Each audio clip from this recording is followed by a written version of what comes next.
Good morning mga partners. Nakakabilib at nakaka-inspire talaga itong si partner Corazon Escabas. Kasi siya po ay diabetic. Lumabo na lumabo ang kanyang paningin. Napakataas ng sugar level hanggang sa siya po ay nabulag. Pero sa awa at tulong ng Diyos, nung gumamit po ng Gano products, siya po ay nakakaaninag na ngayon. At kung siya po ay tatanungin po ninyo kung bakit siya nag-Gano ITAS sa dami ng ibang kumpanya at bakit Gano ITAS products ang ginamit niya at bakit niya ginagawa ito sa kabila ng kanyang kalagayan. Kasi ang sagot niya, meron daw siyang nakita sa Gano ITAS na hindi niya nakita sa ibang kumpanya o ibang produkto. Kaya ito po ay ginagamit niya at ibinabahagi niya pa rin sa ibang tao para makatulong din sa iba. Kaya mga partners, dapat ma-challenge tayo kay partner Corazon kasi kung siya nga ganun ang kalagayan niya, nagagawa niya, what more tayo na healthy naman at malinaw ang paningin natin. Siguro kailan lang ma-realize natin, magkaroon tayo ng realization sa buhay natin na bakit ba natin gagawin to, magkaroon tayo ng vision sa buhay natin na what if pag ginawa natin to 5 years from now, 10 years from now, 20 years from now, ano ba yung magiging buhay natin. Wag naman sana dumating ang time na kung kailan lumabo rin yung paningin mo o may mangyaring hindi maganda sa health mo at saka mo palang ma-realize na sana ginawa ko pala ito noon pa. Diba? Kaya hanggat kaya natin, hanggat may pagkakataon tayo, dapat ngayon pa lang mag-decide ka na gawin ito. Ay mga kababayan, papakilala ko po sa inyo si Partner Cora Escabas. Ayan, si Partner Cora Escabas, taga Taytay Rizal. At ngayon po, andito po siya sa Mega Rizal. Partner Cora, paano ba nakilala yung Gano? At paano ka nag-start gumamit ng Gano products?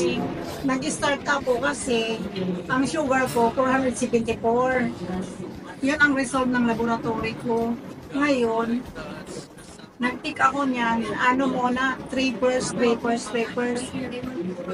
sa buong maghapon. Ngayon, nung nagpa-check up ako, Dr. Palilio, gano'n nga ang ang resita sa akin. Ngayon, sabi na apply mo si Joey Gardoki, kung kaya ko man lang daw bumili at dagdagan ko, gawin ko 5 per day, 15 first a day. Ngayon, nung nag-15 first a day ako, nung natapos na ubos yung bali 4 na buti, aaninag ko na yung yung karsada, yung tiles, kasi dati hindi ko yun naaninag. Kahit sa loob ng bahay namin, hindi ko naaninag niyan. Nangangapa ako ganyan. Tapos, nung magkatapos nun, sinutukan ko mag 10 first, bali 30 capsule a day. Yun, doon naaninag ko na, nakikita ko na yung mukha ng tao. Dati kasi, yung anak ko po nagbibili sa akin, hindi ko siya, sabi ko partner, sino nagbili sa akin? Sabi yung anak mo, kasi hindi ko talaga nagigit yung mukha. Pero ngayon, naaninag ko na ang mukha. Kaya ganun kagaling yung product ng Gano Power Pair. Yun. Thank you Lord, thank you sa Gano na unti-unti akong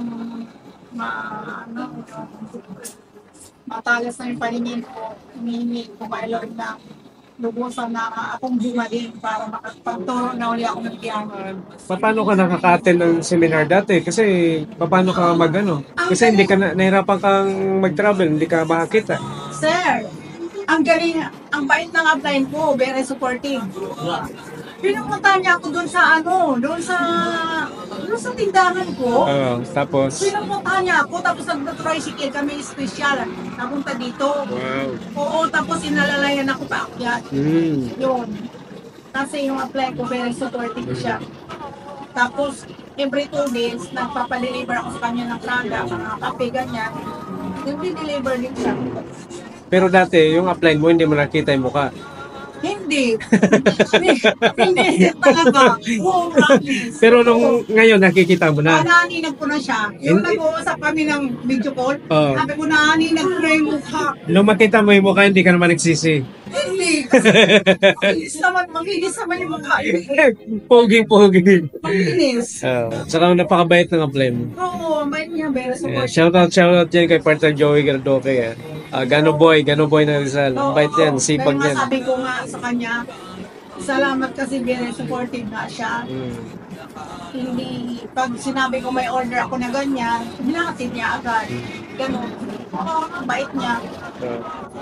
Kaya salamat ako sa gano na dumating yung gano sa buhay ko. At ngayon, nakakaaninag na ako kahit hindi matalas ang ano paningin ko. At least nakikita ko yung Kasi ngayon ko lang nalinawan na ate pala, umattend ka ng seminar, hindi mo pala nakikita yung speaker. hindi.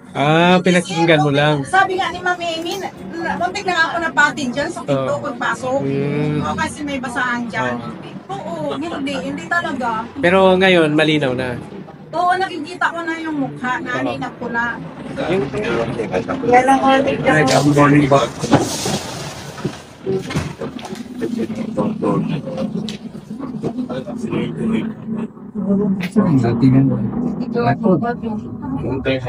Ilang taon na nga po kayo? 54. Ito na yung tipo yung Tapos tayo pa rin yan. Ito ang panginginig. Nakakahilag mo kakita na Dati po sabi niya nanginginig. nakasombrero ka, pero ngayon mas Maliwanag. oo, mas maliwanag kesa doon yung pangalawang meetings na. Nakontrol natin yung sugar niya.